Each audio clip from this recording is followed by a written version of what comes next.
어제 우리 1장에서 남유다와 세상 모든 나라에 임할 그 하나님의 심판을 언급한 스바냐의 예언을 들었습니다.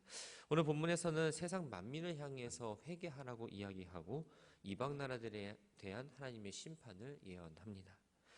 1절부터 3절을 보면 세상 모든 사람을 향해서 회개를 촉구하고 있습니다. 스바냐 선지자는 멸망당할 자들을 향해서 수치를 모르는 백성이라고 표현을 합니다. 이 수치라고 번역된 단어 닉사프라는 이 단어는 부끄러워하다, 이 사모하다라는 뜻을 갖고 있습니다. 즉 수치를 모르는 백성을 다른 말로 표현해 보자면 사모할 줄 모르는 백성, 또 부끄러움을 느끼지 못하는 백성이라고 말할 수 있죠. 이들은 누구일까요? 현재의 세속된 삶에 아주 만족하고 있어서 자신들의 죄악이 무엇인지 깨닫지 못하고 또 그것을 갖고 회개하지 못하는 하나님의 의를 사모하지 않는 사람들을 말합니다. 이들은 유다 사람뿐만 아니라 이방 사람들까지도 포함을 하죠. 스바냐는 명령이 실행되기 전, 날이 겨같이 지나가기 전, 여호와의 진노가 내리기 전, 여호와의 분노의 날이 이르기 전, 즉 하나님의 심판이 이르기 전에 하나님 머리가 뿔뿔이 흩어졌던 모든 사람들을 지금 불러 모으고 있습니다. 그래서 그들이 모여서 죄를 회개하고 하나님의 용서와 자비를 구하면서 하나님을 사모해야 된다고 지금 외치고 있죠. 3절에 보면 세상의 모든 겸손한 자라는 표현이 나옵니다. 이 말은 예루살렘과 유다 또 이방을 불문하고 온 땅 흩어져 있는 이 하나님을 경외하는 사람들, 즉 남은 자를 말합니다. 스바냐는 남은 자를 향해서 여호와를 찾으며 공의와 겸손을 구하라고 이야기하고 있습니다. 남은 자들은 하나님을 간절히 구하고 하나님의 뜻에 순종하고 하나님의 공의를 추구하면서 하나님의 뜻이 이 땅 가운데에 나타나기를 겸손히 힘쓰라고 이야기하죠. 그런데 뒤에 이어진 말씀을 보면 혹시 여호와의 분노의 날에 숨김을 얻으리라라고 이야기합니다. 여기서 혹시는 어쩌면 그렇게 될지 모른다라는 어떤 의심과 의혹을 나타내는 단어가 아닙니다. 하나님의 진노와 심판은 의인조차 겨우 구원받을 정도로 철저하게 이루어지고 이 사람이 하나님의 계명에 순종하고 하나님 앞에 공의를 행한다고 할지라도 이 구원은 절대 주권자이신 하나님의 은혜로 이루어진다는 사실을 이야기하고 있습니다. 4절부터 15절까지의 말씀을 보면 이방 나라들에 대한 하나님의 심판을 예언합니다. 하나님의 심판은 먼저 블레셋을 향해서 선언이 되죠. 블레셋이 왜 심판을 받는 데 대해서는 본문에 정확하게 기록되어 있지는 않습니다. 근데 이 블레셋을 좀 역사적으로 오래 거슬러 올라가 보면 이스라엘의 아주 오랜 숙적이었죠. 이스라엘을 경제적으로 착취도 했고 종교적으로 타락하게 만들기도 합니다.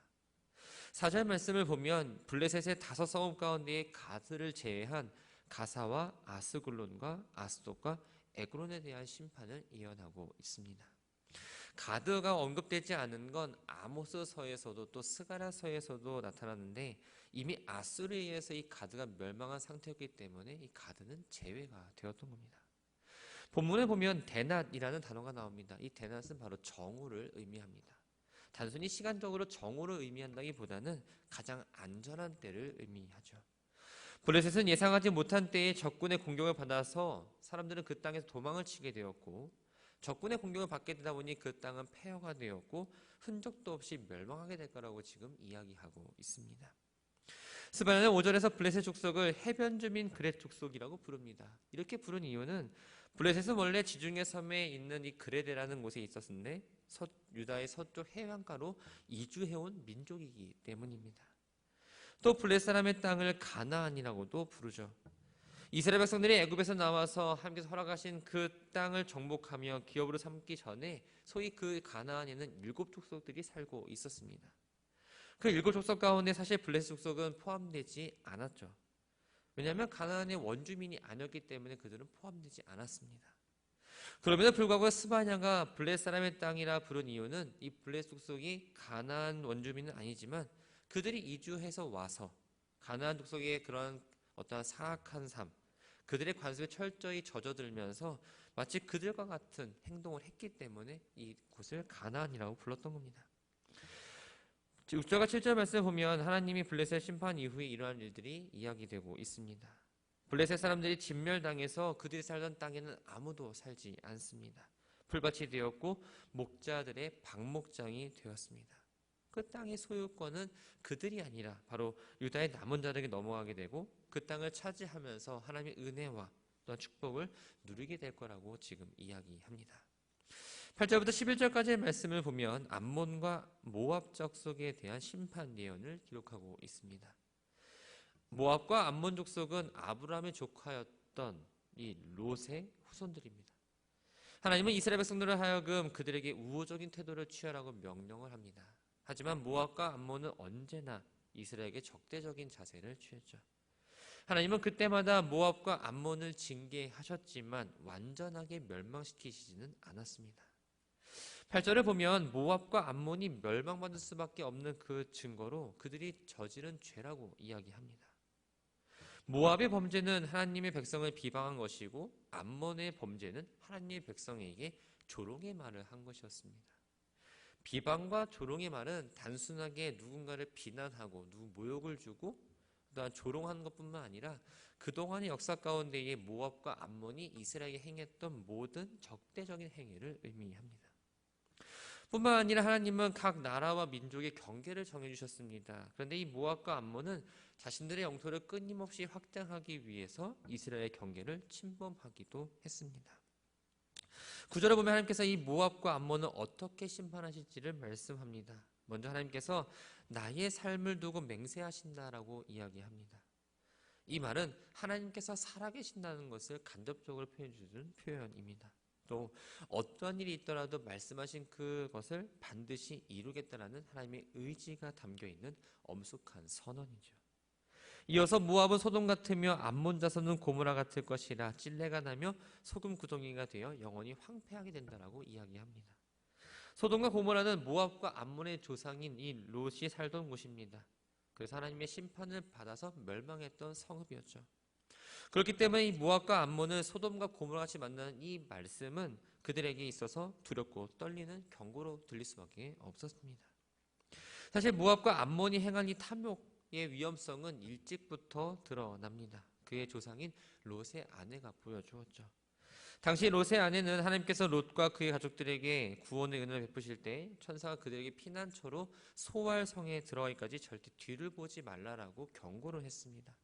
그 경고에도 불구하고 소돔과 고모라에 남겨둔 그 재물에 대한 아쉬움 때문에 뒤를 돌아보면서 결국 그들은 소금 기둥으로 변하는 저주를 당하고 말았던 거죠. 과거 자신들의 조상이 당했던 이 비극을 너무나 잘 알고 있었을 겁니다. 분명히 들었을 것이고 분명히 그들 가운데에 인식하고 있었을 텐데 그 경고와 교훈에도 불구하고 그거 멸시하고 말았던 거죠. 탐욕과 고집을 부림으로써 그들이 소금 구덩이에 대해서 영원히 황폐화되는 그 저주를 받게 되었던 겁니다. 암몬과 모압이 이렇게 하나님 앞에 교만했기 때문에 그 대가로 재앙과 멸망을 받을 수밖에 없었던 거죠. 11절을 보면 여호와 하나님이 이방 모든 족속들에게 두려운 존재가 될 거라고 이야기합니다. 이방 나라 섬기는 신들은 다 다릅니다. 그런데 그들이 그 자신들의 신을 섬기는 이유는 다 동일합니다. 그 섬기는 신들이 자신들에게 번영과 풍요를 가져온다는 생각이 있기 때문에 그 신을 섬겼던 겁니다. 그래서 고대 근동의 이방 백성들은 자기들의 신들을 섬기는 그 신전에 온갖 재물과 양식을 풍족하게 채웠습니다. 그러나 하나님께서 심판하심으로 우상들을 섬기는 나라 백성들이 몰락하게 되었고 멸절당함으로 신전에 아무것도 채워줄 수가 없으니 그들이 섬기는 우상들은 굶주리게 될 수밖에 없었던 겁니다. 이어서 해방의 모든 해변 사람들이 각각 자기 처소에서 여호와를 경배한다라고 말씀합니다. 이방의 모든 해변의 사람들은 원어로 풀어보자면 민족들의 모든 섬들이라고 해석을 합니다. 이방의 모든 나라들을 포함하는 걸 의미하죠. 즉 이방의 모든 민족들이 그들이 있는 곳에서 하나님께 경배를 드릴 거라고 이야기합니다. 이 예언은 신약시대의 성도들이 각 세계 각처에서 하나님께 예배함으로써 그 예언이 성취가 됩니다. 서쪽 지방을 거주하는 이방 민족을 대표하는 이 블레 사람과 또한 동쪽 지방의 이방을 대표하는 암몬과 모압 사람에 대해서 이야기한 이후에 또한 스바냐는 남쪽 지방에 거주하는 이방 족속으로 대표적인 구스를 언급하고 있습니다. 12절을 보면 구스 사람들아 너희도 내 칼에 죽임을 당한다라고 말합니다. 구스 사람, 바로 에티오피아 사람을 말하죠. 사실 구스는 이스라엘과 어떠한 직접적인 원수된 적은 없었습니다. 그러나 역사적으로 보면 이들이 애굽을 점령한 일이 있었고 그 당시 이스라엘이 애굽의 노예 생활을 할 때였는데 그들을 분명히 학대했을 거라는 거예요. 그리고 구스는 요시야 왕이 전사할 당시에 애굽 왕 느고의 편에 서서 싸웠습니다. 그래서 에스겔서에 보면 애굽의 징벌을 선포한 이후에 그때 선포할 때 구스도 같이 멸망할 거라는 이 심판 예언을 하기도 합니다. 이스라엘 입장에서 보면 애굽과 구스는 나눌 수 없는 관계였기 때문에 하나님께서 그들에게도 파멸을 선포하셨던 거죠. 13절부터 15절까지의 말씀은 아수르의 멸망에 대한 이야기입니다. 아수르는 북쪽 지역에 거주하는 이방 족속을 대표로 합니다. 이스라엘 백성들은 가장 극심하게 괴롭히고 압제한 민족 가운데의 하나였죠. 지금까지의 말씀을 보면 유다를 기준으로 동쪽, 서쪽, 남쪽, 북쪽 모두 대표적인 이방 족속들이 언급이 되었습니다. 즉 하나님의 심판은 어느 한 곳에만 머무는 것이 아니라 모든 곳에 심판이 임한다는 사실을 이야기하고 있는 겁니다. 13절 말씀을 보면 여호와가 북쪽을 향하여 손을 펴서 아수르를 멸하며 니느웨를 황폐하게 하여 사막같이 메마르게 한다라고 말합니다. 하나님께서 손을 펼치신다는 것에는 두 가지 의미가 있습니다. 하나님 백성들에게는 구원과 보호를 의미하지만 원수들에게는 바로 심판과 멸망을 의미합니다. 당시 아수르의 수도였던 니느웨가 등장합니다. 니느웨는 주변 국가들을 침략해서 거두어들인 어떤 전리품과 조공으로 엄청난 번영을 누렸습니다. 하지만 하나님의 심판으로 인해서 철저하게 파괴되고 황무지로 변하고 말았던 거죠. 황무지로 변한 이곳은 온갖 종류의 들짐승만이 한가롭게 사는 땅으로 변화되게 됩니다. 당아와 고슴도치가 그 기둥 꼭대기에 깃들일 것이다. 당아는 올빼미를 말합니다. 성경에서 이 당아는 고슴도치와 함께 사람이 살아가는 삶의 자리가 철저히 황폐하게 되었다는 걸 표현할 때 등장하는 동물입니다. 레바논을 침공한 아수르 군대는 백향목을 닥치는 대로 벌목해서 그것을 가지고 자신들의 니느웨 왕궁을 건축을 하였습니다.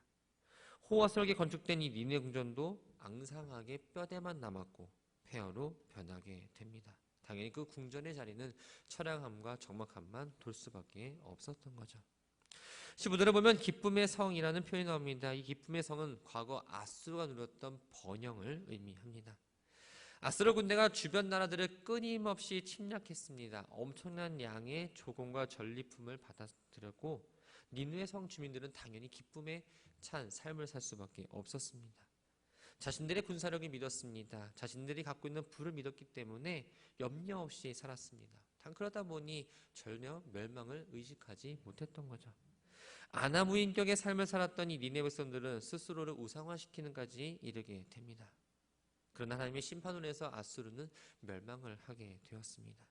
그 폐허를 목격한 사람들은 한결같이 하나님의 심판은 역시 정당하다라고 생각되고 교만한 자들 끝은 이렇게 될 수밖에 없다는 걸 인정하게 될 거라고 하면서 오늘 본문의 말씀을 정리합니다.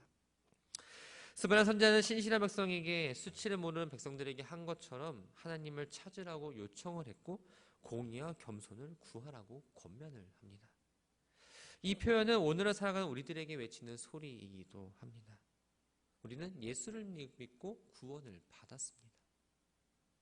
근데 구원을 받았다는 건 그냥 끝이 아니라 이제 출발점에 선 건데 우리는 구원을 받았으면 그걸로 끝이라고 생각하는 경우도 있습니다.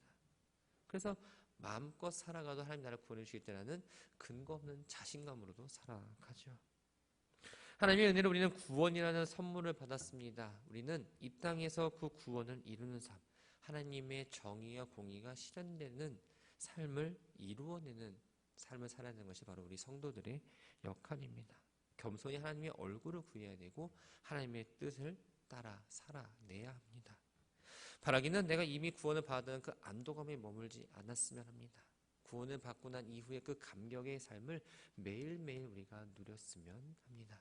과거에 내가 열심히 했는데, 과거에 내가 신앙이 좋았는데, 과거의 이야기에 머물지 마시고 매일매일 주시는 삶 가운데 구원을 이루는 삶을 살아가는, 그래서 오늘 한날 역시도 그 삶 가운데 한 페이지를 만들어 나가는 오늘의 한날이 되기를 주님의 이름으로 축원합니다.